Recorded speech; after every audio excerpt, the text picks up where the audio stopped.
அமைச்சர் வந்திருந்தாரு. தேசிய ஜனநாயக கூட்டணியோட தலைவர்கள் கூடலாம் உங்களுடைய கட்சி சார்பாக நீங்களும் வந்து பார்ட்டிசிபேட் பண்ணியிருந்தீங்க. இதெல்லாம் முக்கியமான ஆலோசனைகள் நடந்ததா? இல்லை இன்புட் கொடுத்துருந்தா? இல்லை, இது வந்து பொதுவாக ஒரு கட்சி இப்போ எலெக்ஷன் முடிஞ்சு முதல் முறையாக திரு ஹானர் ஹோம் மினிஸ்டர் வந்திருக்காங்க. அதுபோது எப்படி நம்ம கட்சி பாடு இருக்கணும், அடுத்தது எப்படி யுனைடடாக நம்ம எப்படி மக்களுக்கு சேவை செய்யணும், எப்படி நம்ம வளர்ச்சி திட்டத்தை கொண்டு போகணும். ஆல்ரெடி நாங்கள் விஷன் டாக்குமெண்ட்லாம் ஆல்ரெடி போட்டு வச்சுருக்கோம். ப்ளஸ் பிரைம் மினிஸ்டரோட விஷன் டாக்குமெண்ட் விஷன் 2047 ஆல்ரெடி ஒரு விஷன் டாக்குமெண்ட் இருக்குது. அது கூட எப்படி நம்ம அலைன் பண்ணி எப்படி நம்ம வே ஃபார்வர்ட் மூவ் பண்ணலாங்கிற ஓவரால் டெவலப்மெண்ட்டு நாங்களோட யூனிட்டி பற்றி ப்ளஸ் இப்போ தான் போர்ட்ஃபோலியோ வந்திருக்கனால இதுலேருந்து எப்படி நம்ம நெக்ஸ்ட் டைம் எடுத்துகிட்டு போகலாங்கிறது தான் எங்களோட.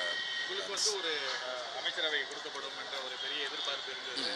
அதை பற்றி என்ன டிஸ்கஸ் பண்ணியிருந்தீங்களா? இல்லை, நம்ம கோரிக்கை வச்சுருந்தோம். பட் சில சீனியர்ஸ்லாம் இருந்தனால அவங்களுக்காக கொடுக்கப்பட்டிருக்கு. இப்போ கூட சேர்ந்து எப்படி நம்ம ஒருங்கிணைஞ்சு வேலை செய்யுங்கிறதுக்கு ஒர்க் பண்ணிகிட்டு இருக்கோம்.